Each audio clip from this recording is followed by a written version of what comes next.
جی السلام علیکم ورحمۃ اللہ۔ سوال یہ ہے کہ قرآن پڑھتے وقت وضو کرنا لازم ہے؟ دیکھیں یہ قرآن مجید کا ادب ہے، احترام ہے، زیادہ ثواب ہے کہ انسان قرآن مجید باوضو ہو کے پڑھے، پورے ادب اور احترام کے ساتھ پڑھے، انسان کو اس کے اوپر زیادہ اجر و ثواب ملے گا۔ ہاں اب سوال یہ ہے کہ اگر اس کا پڑھتے پڑھتے وضو ٹوٹ گیا ہے اب وہ کیا کرے؟ تو یاد رکھ لیں کہ اب بھی وہ قرآن پڑھ سکتا ہے، قرآن کو اٹھا کے بھی پڑھ سکتا ہے، بغیر وضو کے ہاتھ لگا ہوا ہے تو کوئی حرج نہیں ہے۔ اللہ کے نبی صلی اللہ علیہ وسلم سے کوئی ایسی صحیح روایات موجود نہیں ہے کہ جس میں یہ منع کیا گیا ہو کہ انسان بغیر وضو کے قرآن مجید کو ہاتھ نہیں لگا سکتا یا بغیر وضو کے قرآن مجید پڑھ نہیں سکتا ہے۔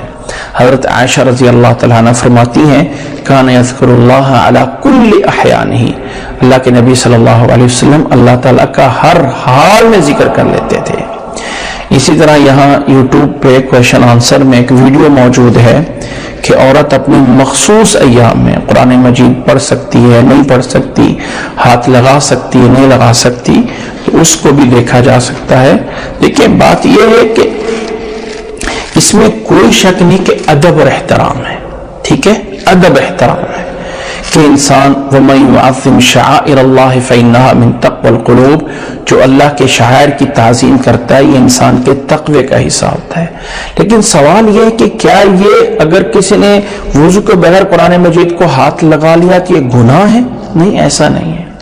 قرآن مجید کی جس آیت کو اس حصے میں پیش کیا جاتا ہے سورۃ واقعہ کی لا یمسہ الا المطہرون، وہاں سے یہ دلیل لینا کہ بغیر وضو کے قرآن مجید کو چھونا جائز نہیں ہے، ایسا نہیں ہے۔